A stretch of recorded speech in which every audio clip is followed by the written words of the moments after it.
कैसे हैं आप सब? आशा करते हैं लोग बहुत अच्छे होंगे और जहाँ भी होंगे सुखी और सुरक्षित होंगे। हम लोग भी बहुत ठीक हैं। आज आपके साथ शेयर करूंगी कि पैकिंग कैसे करते हैं। अब मुझे जाना है मायके 15 दिन के लिए, तो उस हिसाब से हमें पैकिंग करना है। जैसे कि शादियों में जब हम जाते हैं तो शादी का कपड़ा अलग, मेहंदी का अलग, संगीत का अलग, मतलब कई तरीके के प्रॉब्लम रहते हैं और हम उसी में उलट पुलट करते हैं तो होता है ये कि हमारे सारे कपड़े जो है खराब हो जाते हैं। लेकिन अगर हम घर से पूरी तैयारी से जाएंगे तो बिल्कुल भी हमें परेशानी नहीं होगी और पूरी शादी हम इंजॉय करेंगे। तो चलिए बताती हूँ कि कैसे हम कपड़े को पैक करेंगे और कैसे। तो जितने कपड़े हमें ले जाना है हमने सारे अपने पसंद के कपड़े को निकाल लिया है और इसके बाद हम क्या करेंगे ना, सारे कपड़ों को प्रेस करेंगे। जब हम प्रेस करके रखते हैं कपड़ा फ्रेंड्स, तो देखने में सुंदर तो लगता ही है और ये जगह भी कम झेंकता है। तो हम चलते हैं, पहले हम कपड़े प्रेस करेंगे, उसके बाद सारे कपड़ों को फोल्ड करके रखेंगे। तो बस हमने सारे कपड़ों को फोल्ड कर लिया है और मतलब प्रेस करके। अब देखिए हमने ब्लाउज और साड़ी एक साथ रख दिया है। अब ऊपर से क्या करेंगे ना, पेटीकोट को अच्छे से फोल्ड करेंगे और इसी में जो साड़ी हमारा है और ब्लाउज है हम इसमें कवर करके रखेंगे। तो कुछ इस तरह से हमने इसके अंदर साड़ी को रख दिया है।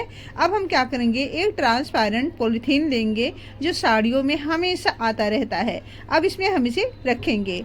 इस तरह से करने से हमारा बहुत सारा काम इजी हो जाता है। तो अभी देखिए क्या करेंगे ना, इसमें हम लगाएंगे टेप वगैरह या फिर पिन जो कुछ हो आपके पास उसे लगा सकते हो। तो यहाँ डबल साइड वाला टेप होता है ना, मैंने इसे लगा के और इसमें चिपका देना है। ऐसा करने से फ्रेंड्स एक चीज़ होगा कि ये जो साड़ी आपने रखा है बिल्कुल भी नहीं ख़राब होगी। जैसे कि आपने प्रेस करके मतलब इस्त्री करके रख दिया है तो ये बिल्कुल भी नहीं ख़राब होगी। आप इसे जैसे चाहो रख दो, बिल्कुल सेम टू सेम बनी रहेगी। तो इसी तरह से हमने सारी साड़ियों को रख लेना है। अब ये मेरी साड़ी है जो मैं बारात के टाइम पहनने वाली हूँ। लेकिन अब भाई बारात के टाइम पे हमें दूसरे के घर पे कहाँ मिलेगा प्रेस और हम कहाँ प्रेस करेंगे। तो ये सारे काम करना बहुत ही ज़्यादा ज़रूरी होता है, तभी आप शादियों में इंजॉय कर पाएंगे। तो देखिए हमने यहाँ पे पेटीकोट को अच्छे से लगा दिया है फोल्ड करते हुए। अब इसके अंदर साड़ी ब्लाउज को हमने डाल देना है। अब जितनी भी साड़ियाँ हैं आप ट्रांसपेरेंट में डाल सकते हो, और अगर नहीं है ट्रांसपेरेंट पॉलीथीन नहीं है तो इसके लिए भी एक जुगाड़ मैं बताऊंगी जो लास्ट में बताऊंगी, ठीक है। पहले तो जितने मेरे पास हैं ट्रांसपेरेंट पॉलीथीन, वैसे है जितना साड़ी मुझे ले जाना है, मैंने 8-10 साड़ियों के लिए ट्रांसपेरेंट ही रखा है। अब हम क्या करेंगे ना, अच्छे से फोल्ड करते हुए, बड़ी पॉलीथीन हो या छोटी हो इससे कोई मैटर नहीं करता है, बट आपको इसे चिपका देना है अच्छे से। डबल साइडेड टेप ले लीजिए, इजीली मिल जाता है। पैक कर लिया है। कुछ इसमें बैग थे जो ट्रांसपेरेंट है और कुछ पॉलीथीन थी जिसमें मैंने रख लिया है सभी साड़ियों को। अब दिन के हिसाब से साड़ी को मैंने रख लिया है कि मतलब हमें 3 शादी में जाना है तो हमने यहाँ पे 9 साड़ी रख ली है कि हमने यहाँ पे 9 साड़ी को पहनना है, ठीक है। बाकी जो साइडों में जगह छिक रहे हैं इसमें हम अपनी चूड़ियाँ रख सकते हो या 2 चुन्नी वगैरह जो है उसे फोल्ड करके रख सकते हैं। तो हमने यहाँ पे सारी साड़ियों को लगा देना है। तो जैसे मैंने जो ज़्यादा फोल्ड वाली साड़ियाँ हैं जैसे है सिल्क वगैरह की, तो मैंने इस तरह से फोल्ड करके एक साइड में मैंने डबल लगा दिया है, ठीक है। अब यहाँ पे देखिए ट्रांसपेरेंट पॉलीथीन ख़त्म हो गए थे, तब मैंने लिया ऊन, जो धागे होते हैं वो ले लिया। अब इस तरह से सबको हम बांध के रख देंगे, मतलब एक बार इसे ऊन से बांध दीजिए इधर उधर करके ना, तो ये बिल्कुल भी नहीं ख़राब होंगे। मुझे लगता है फ्रेंड्स ये आइडिया आप सभी को बहुत काम आने वाले हैं। आप जैसे भी इसे करके रखोगे, चाहे आप बैग में रखो या फिर ट्रॉली बैग में रखो, हर चीज़ में मतलब इसे कोई दिक्कत आपको बिल्कुल भी नहीं होगी। तो इस तरह से बहुत सारे काम जो है हमारा ईजी हो जाता है। किसी के घर जाते हैं तो बहुत दिक्कत होती है। अब यहाँ पे हमने साइडों से यहाँ पे जो है कुर्ती वगैरह जो भी हमारा है हम यहाँ पे फोल्ड करके रख सकते हैं। तो आप देख सकते हो कितना ईजी, इसमें बहुत सारे जो हमारा सामान है वो आ जाएंगे। अब हम ऊपर से लगा रहे हैं जो हमें नाइटी वगैरह पहना है, स्टॉल लेना है, ताकि हम इसे ट्रांसपेरेंट में नहीं रख रहे हैं, सिंपल से रख रहे हैं, तो ये ऊपर ही रहेंगे जो हमें हमेशा इसकी ज़रूरत पड़ेगी। बस हमारा बैग बिल्कुल कंप्लीट हो गया है। नाइट ड्रेस जो भी हमने लेना था वो हमने ले लिया है, दवाइयाँ ले लिया है, सभी को हमने ट्रांसपेरेंट में रखा और जितना हो सका, और इसके बाद बस अब बैग को बंद कर देना है। बाकी अभी हमारी चूड़ियाँ वगैरह बची है जो मैं दूसरे बैग में रखूँगी, क्योंकि अब जब कपड़े वाले बैग में सारी चीज़ों को रखेंगे ना तो हमारे कपड़े कहीं ना कहीं ख़राब होने लगते हैं। तो वो आप एक छोटा बैग लीजिए, मतलब जितने आपके चीज़ें हैं इसमें डाल दीजिए। चूड़ी, बिंदी, मतलब बहुत सारी चीज़ें हम लोगों को होते हैं, ज्वेलरी है, तो मैंने इस तरह से बैग में रख दिया। इसमें क्या होगा ना कि आपको बार बार बड़े बैग को नहीं खोलना और बंद करना पड़ेगा। तो ये मुझे लगता है कि बहुत इजी तरीके हैं और आप भी इस तरह से रख सकते हो। छोटे बैग में अपने सारे सामान को रख लीजिए और जो है कपड़े अलग से रखिए, ठीक है। तो इस तरह से हो गई हमारी पैकिंग। तो चलिए अब निकलते हैं मायके के लिए।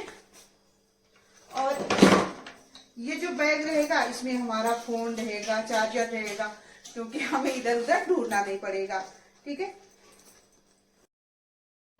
तो फ्रेंड्स सारी पैकिंग वगैरह हो गई थी। अब इस समय सुबह का बज रहे हैं 5 और अब थोड़ा सा धूप बत्ती जला रही हूँ क्योंकि ज़्यादा प्रोसेस नहीं करूँगी पूजा में, वरना हमारी जो ट्रेनें छूट जाएंगी। तो ट्रेन पकड़ना है तो मैंने कहा चलो अच्छा धूप दिखा देती हूँ। भोलेनाथ जी सूर्य देवता महाराज को जल अर्पित कर दिया है। जब कहीं जाते हैं ना तो घर पर पूजा पाठ करके ही जाना चाहिए, थोड़ा बहुत ज़रूर कर लेना चाहिए और भगवान को बोल देना चाहिए कि हे ईश्वर हम जा रहे हैं कुछ दिनों के लिए, आप हमारा और हमारे घर परिवार का ध्यान जरूर रखिए। ये चीज़ कह के ज़रूर जाना चाहिए फ्रेंड्स। भगवान को अपने घर को जिम्मेदारी दे के जाना चाहिए कि हाँ प्रभु आप हमारा घर का, हमारे बच्चों का, हमारे परिवार का ध्यान रखिएगा। ये चीज़ मैं करती हूँ हमेशा। भगवान की बड़ी अच्छी कृपा रहती है, सफल होता है, यात्रा बहुत ही बढ़िया जाता है। और इसके बाद जब घर आप वापस आओ घर पे, तब भी आप जैसे आप बोल के गए थे उसी तरह से ही ईश्वर आपका बहुत बहुत धन्यवाद कि आपने हमारा और हमारे घर परिवार का ध्यान रखा। ठीक है प्रभु, ऐसे ही अपनी दिव्य दृष्टि बनाए रखना। ये कह के मैं हमेशा भगवान को आते और जाते मिलती हूँ। तो फ्रेंड्स हमारी तैयारी कंप्लीट हो गई है। अब रहा हमारा हैंड बैग, जो मैं अब इसको मतलब जैसे हैंड बैग है तो इसे मोबाइल वगैरह रहता है ना, तो इसको मैं टांग के रखती हूँ हमेशा, क्योंकि बार बार बड़े बैग को नहीं ले सकती। तो इस तरह से हमारा बैग भी पैक हो गया है। और जो नीला वाला बैग दिख रहा है इसमें मेरा सारा मेकअप की चीज़ें हैं। अब हम यहाँ पर पहुँच गए हैं। ट्रेन अभी आई नहीं है, आने वाली ही है। तो आप देख सकते हो शोर बहुत ज़्यादा हुआ है, वॉइस आवाज़ इसलिए मैंने स्किप कर दी थी। और अभी काफ़ी अंधेरा है, 5:30 हो रहे हैं, स्टेशन पहुंच गई हूं और ट्रेन आने वाली है कि मतलब 10 मिनट लेट है। उसके बाद ट्रेन आ गई थी और ट्रेन में मुझे बहुत ज़ोरों को नींद आ रही थी, क्योंकि मैं 3:30 ही बजे उठ गई थी और आँख देख रही हूँ कि काफ़ी भारी भारी सा लग रहा है। चारों तरफ से बिल्कुल कोहरा ही कोहरा है और ट्रेन खाली थी, मतलब ज़्यादा भीड़ भी नहीं था। तो अकेले रहो ना तो जिम्मेदारी रहता है कि सामान भी हमारे साथ होता है और कई जगह जाना है तो उस तरह से कुछ ज्वेलरी भी होते हैं। तो ध्यान रखिए, अपने सामान को अपने साथ में ही रखिए, जहाँ बैठो वहाँ पे अपना बैग रखो। अब हम पहुँच गए हैं सोहरतगढ़ स्टेशन, जहाँ से हमें बुआ के गाँव में जाना है।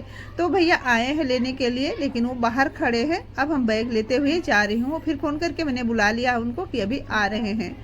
तो इस तरह से हमारा यात्रा अकेले हुआ। अब ट्रेन हमारी जो है, हमने ट्रेन छोड़ दिया, ये ट्रेन चल चुकी है। अब ये जाएगी बहराइच तक ट्रेन। और उसके बाद जब आ गए थे बुआ के घर पे, तो यहाँ मथनी, दही मथनी का जो होता है प्रोग्राम होता है, श्रीमद् भागवत हुआ है बुआ के यहाँ। तो दहकन्ना खेलने का रस्म होता है, जिसमें मथनी से इस तरह से दही मथते हैं और सब अपने अपने गाने गा रहे थे, जिसको जो भजन आता है भगवान कृष्ण जी का वो भी गा रहे थे। तो मैंने कहा चलो भी मुझे ये याद आ गया तो मैं भी गा लेती हूँ। तो वही वाला गाई जो मेरा छोड़ दो दुपट्टा नंदलाल, सवेरे दही लेके आऊंगी। मेरा छोड़ दो दुपट्टा नंदलाल, सवेरे दही लेके आऊंगी। तो ये रहा